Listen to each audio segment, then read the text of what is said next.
Hi, everyone. Mitch from PickDogs.com here with Chris and Rod. Of course, looks like he is half dead, but so what? Maybe we'll buy him a comb.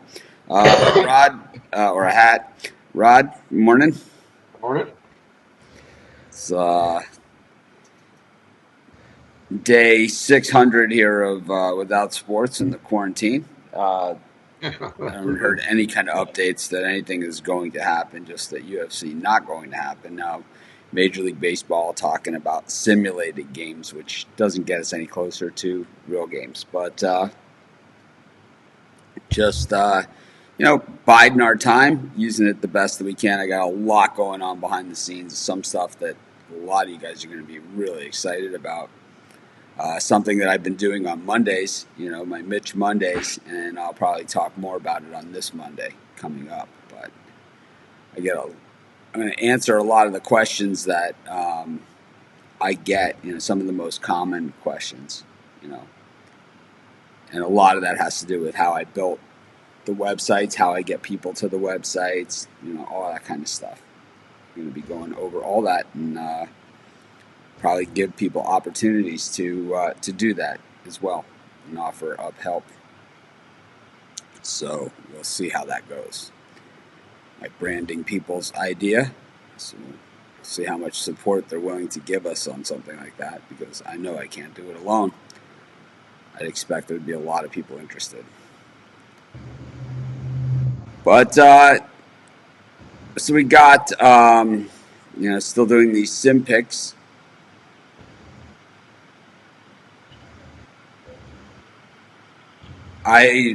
Do you think Sports Chat Place had inside info about coronavirus and such before selling to you? Well, they didn't sell it to me. I owned it the whole time. So it wasn't, no one saw. I owned Sports Chat Place. I started Sports Chat Place by myself. I owned it the whole time. I never didn't own it. And believe me, it could have been a virus or anything else out there. I did not want to be partners with the people that I was partners with. So I would have taken a lot less than I did. That's for sure. Well, that's And if you look at the deal in hindsight, it's the other way around. But no one sold me Sports Chat Place. I owned it the whole time. I started it myself from the very, very start. I don't even understand the question. Doesn't even make sense. Unknown. He just thought you bought it.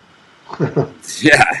It's like, what are you talking about exactly? Yeah. I don't even understand that. Um, Something I've been told I can do is I can modify the comments and how we see them on the screen.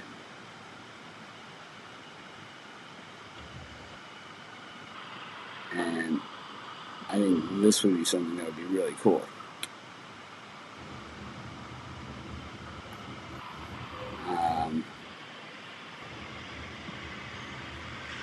I was looking at this yesterday and I was like, you kind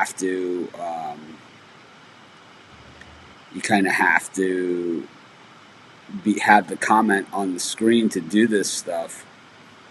And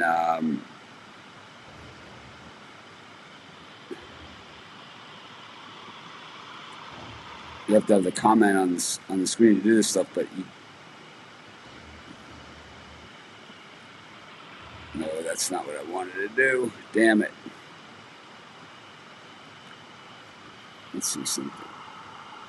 So that doesn't work. So I'm trying to edit the way we can see the comments. And it's text. I want to edit the color.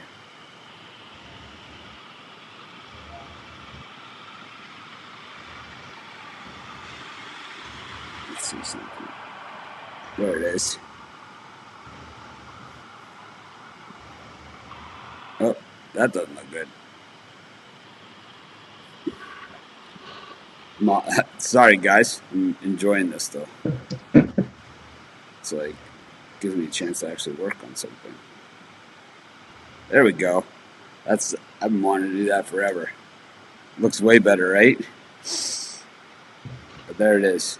They didn't sell it to me. I owned it the whole time. So there's the answer. Yeah, you're misunderstood. It's okay. Charlie thinks the NBA is easy. This looks way better, right? The comments look good. Morning. Yeah.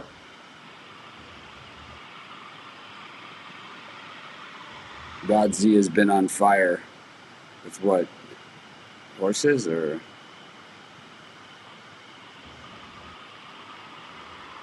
I don't understand with which. Sometimes they're 7-1 in the last 2 days. If that's what he's talking about. The day before. Oh, horses. Horses?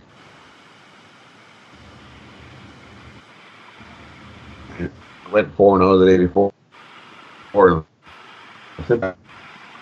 I don't see it. I'm not sure.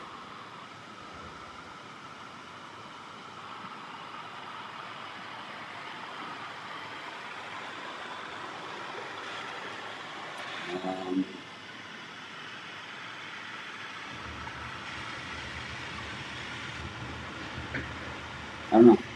No idea. Oh, horses.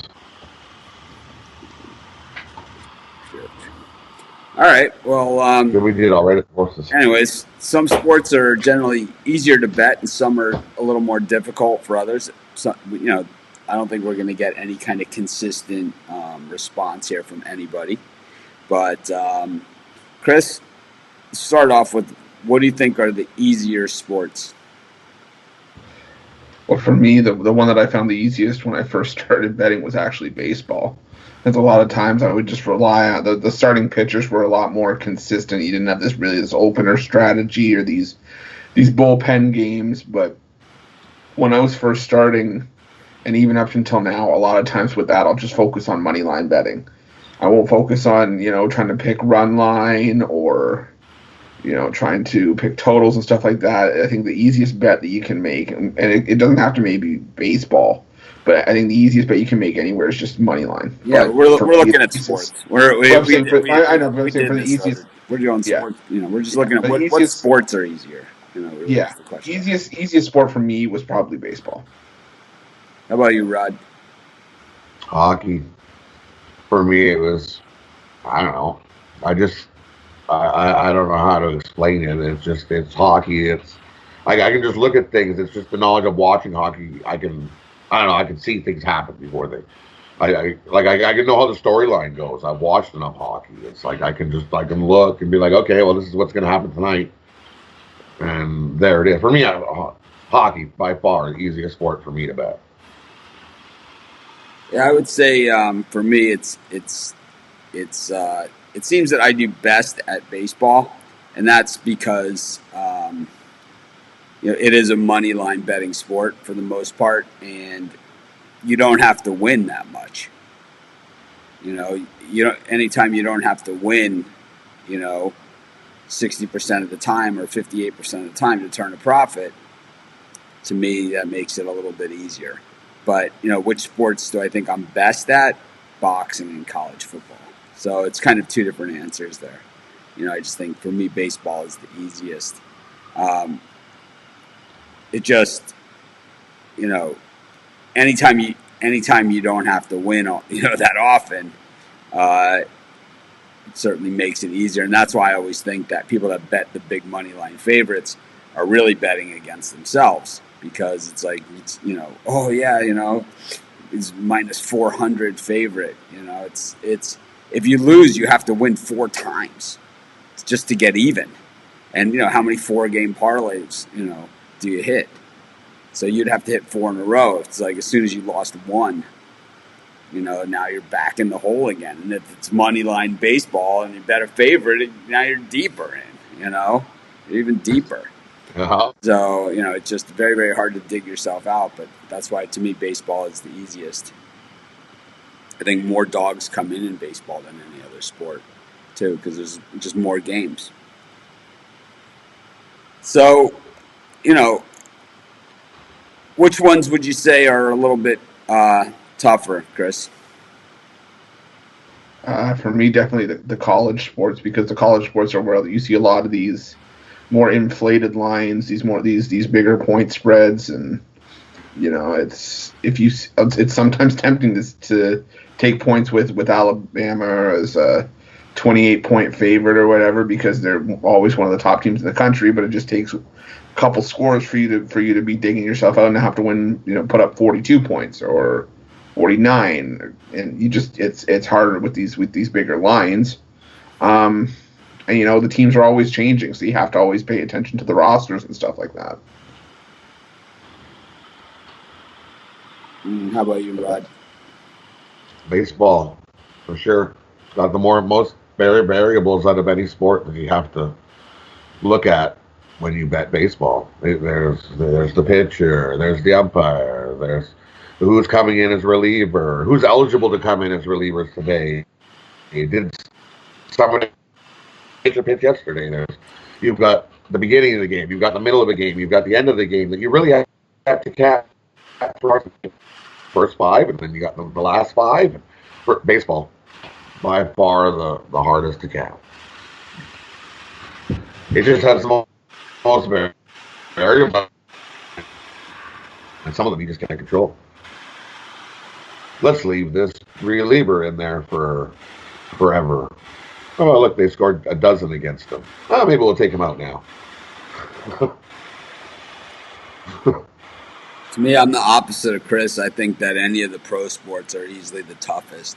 I think that it's harder to find matchup differences. That's why I think baseball. Like Rod has baseball as toughest. I have it as my easiest, and it's like, with me, baseball is a game of matchups more than anything else, and it's still, you have hitters that can't hit righties, they can't hit this type of pitch, they can't hit that type of pitch, and then you have pitching staffs, up and down that have those type of pitchers. So it's just managerial moves and managers that make the right moves and can exploit those matchups. But most teams have guys.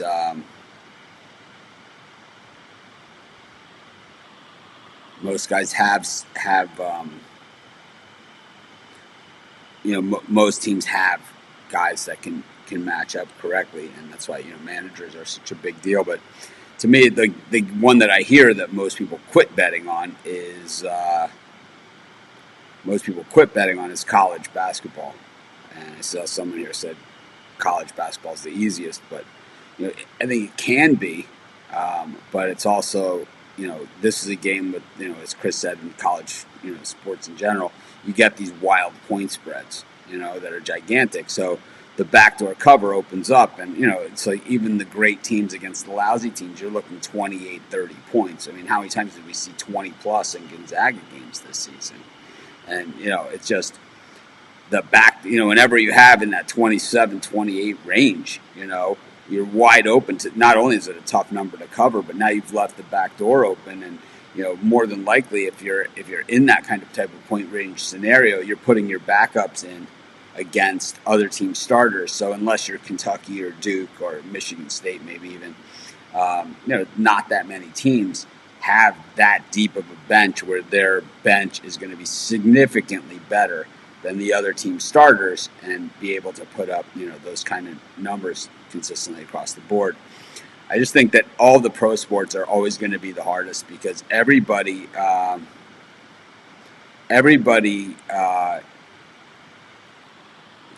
can play.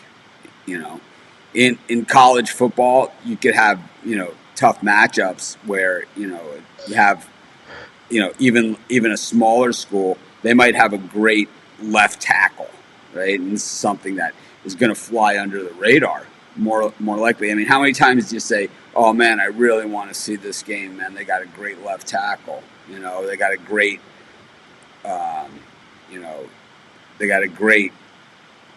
left side of the offensive line. Great guard, center, and tackle." It's rare that you ever hear anybody say that, but that's where you win. That's where you win, and it's because of matchups like that. When you look at the Miami of Ohio team that Ben Roethlisberger played on, his offensive line could have played at any Division I team in the country as a unit. They were that good. And, so I think in college sports you can generally find these mismatches. We saw Obi Toppin last year, this past season. It wasn't even last year, it was last month. We saw Obi Toppin up in the A10, which was a little bit weaker this year than what it normally is. And he ran roughshod. I mean, nobody got a whiff of stopping this guy. How he's not projected to be, the top NBA pick, I don't know. But it doesn't even make any sense to me. So I just think in college sports you can exploit matchups, while in the NFL, NBA, there's less likely going to be those mismatches where the points isn't coming to account. And we see it in the NBA all the time, right? The Kings and the Knicks and teams like that, all of a sudden they come up and they beat, one of the best teams. There's only 5 guys on the court and only 1 ball, and everybody in the entire league can play. There's no slouches in the NBA. Yeah, and then your 5 bench guys. Usually your 5 bench guys are pretty good. The next guy can stand up and play. That's why college football is a little. You can find that matchup where it's like, oh, that team's really weak in that position, and that guy's out. So what are they going to do? If you even watch the G League in the NBA's G League, if you've watched college basketball in the last 3 years, if you followed it as closely as we do, right? Everybody in our community, and I know everybody follows it, crazy into this stuff, and that's why we all get along, even when we don't get along, right? Is that in that NBA G League, we all know 70% of the players, at least 70% of these guys. There's more guys in the NBA that I probably don't know than there are in the G League. It's like when you look at the G League rosters, they're just loaded with talent. So, and these are guys that were superstars.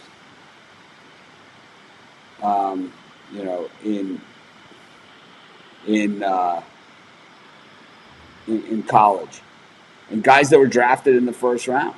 It's not like just guys that were guys that just got by. These were guys that were the stars in college. And, I'm looking at the rosters right now, and it's like, like I said, I know all these guys. Not every single one of them, but I would say 70-80% of them. I could tell you where they went to college. Like, I'm on the G's. Kyle Guy, right, is in the G League, right? He won the national championship at Virginia last year. He was their guy. Right? He was the guy. So I just think, in college sports, you can generally find mismatches. And then in pro sports, generally a little bit closer in talent. So it's tough. Yeah, I mean, once in a while, like Charlie is saying, Nebraska was terrible this year. Once in a while, you get a team that's just terrible and they get crushed, right? UMass, right, in football, right? They got destroyed last year. All the time. But then they go ahead and cover, right? Remember they covered against, like, BYU or something. Not sure if I'm sold on this commenting. I do like the white background on the commenting, though. What do you guys think? Yeah, I like the background. I like it better with the white background, right? And the black letters. Yeah. I'm just not sure I like the font. We can work on it. But what sport do you think is the easiest to bet totals?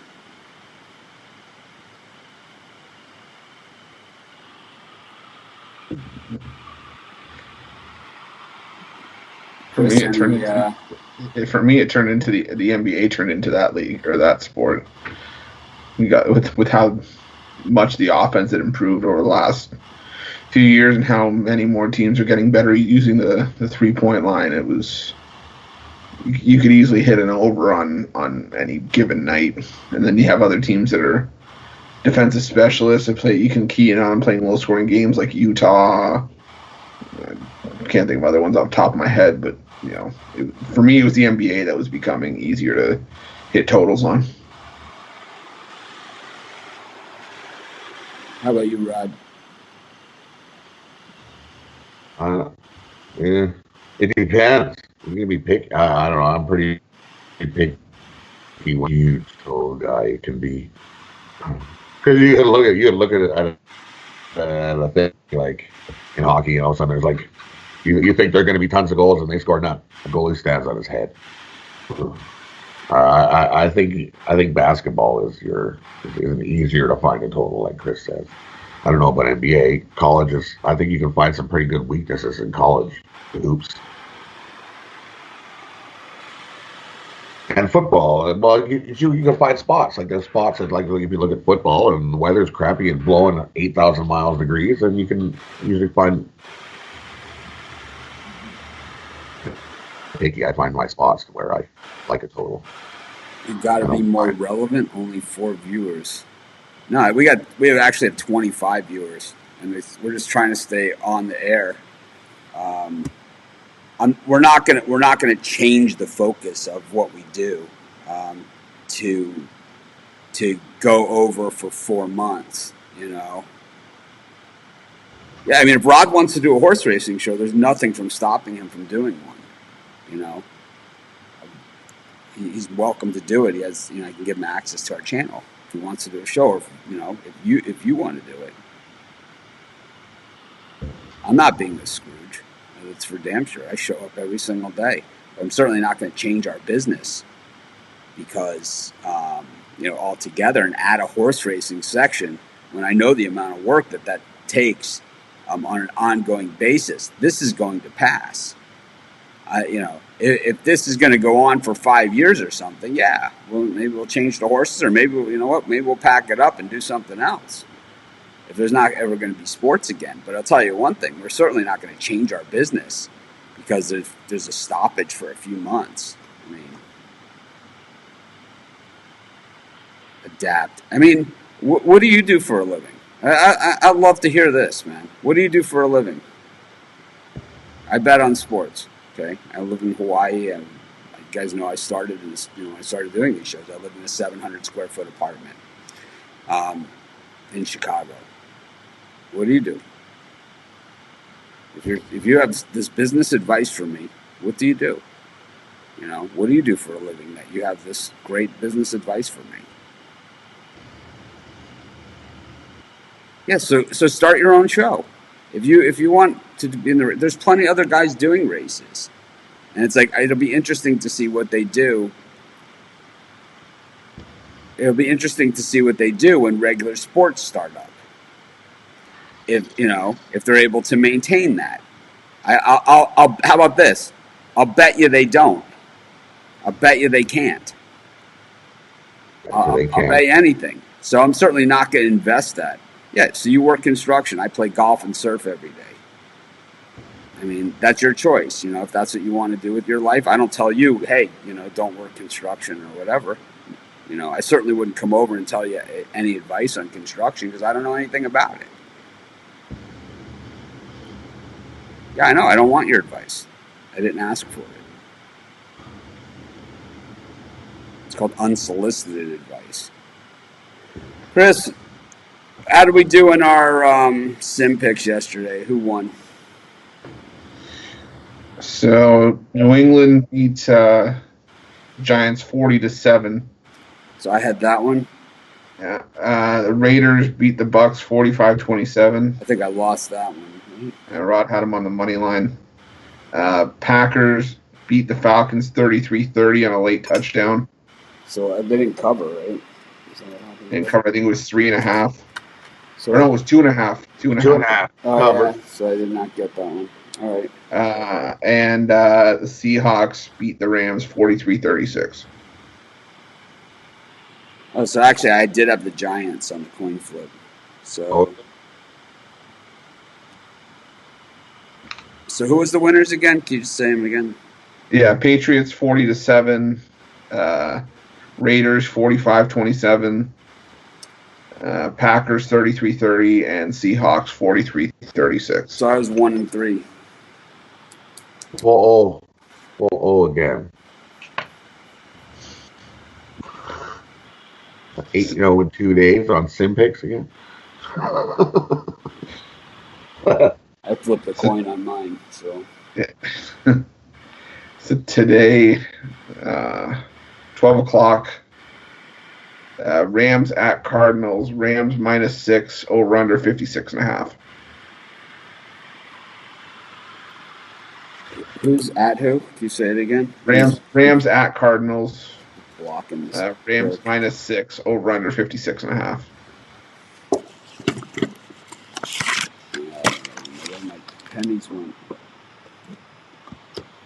Flip them. Let's see.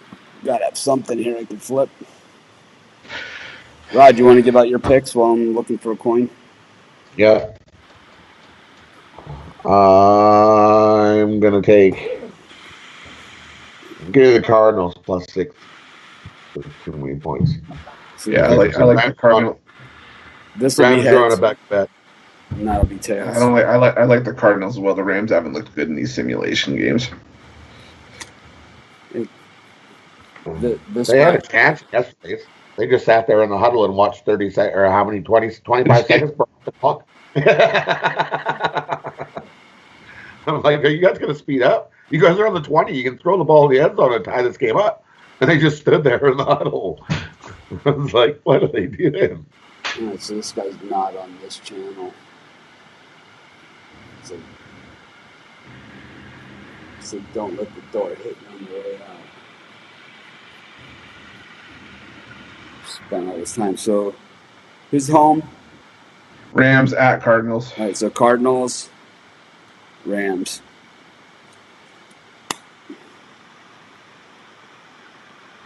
Cardinals.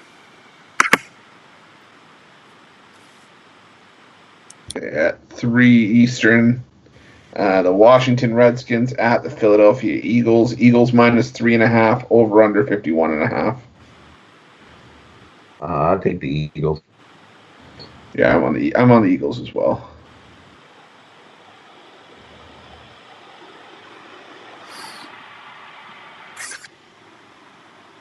Who is it? Eagles what? Redskins at Eagles. Eagles, Redskins. And in that one, I'm also taking Alshon Jeffrey to score the first touchdown at +750. 7 o'clock Eastern. Chargers at Patriots. New England -6, over under 58.5.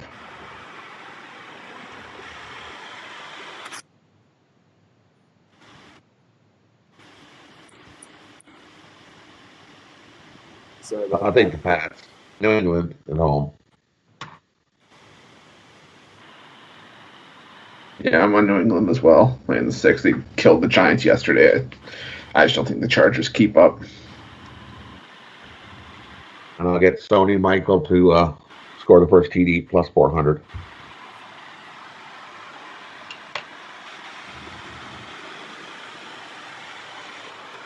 What are the teams again? Sorry, I was just deleting someone. Chargers at Patriots. Patriots, Chargers. Chargers. And the last one, 10 o'clock Eastern. Chiefs at Seahawks. Kansas City -2.5, over under 61.5. I'll take Kansas City. I'm going Seahawks money line. All they've done is win during these simulations. There's no point in hopping off right now until it stops paying off. So Seahawks are home? Yes. Seahawks for me again. And I'm going to take Patrick Mahomes to score the first touchdown, +2,500. He's going to run it in?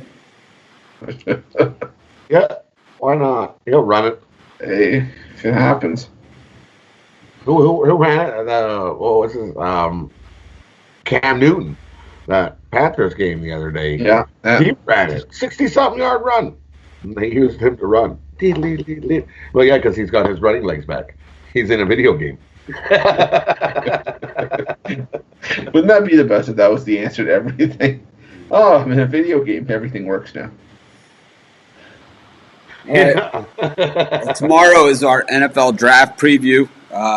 We're doing probably the first half of the draft tomorrow, and then we'll do the second half of the first round on Sunday.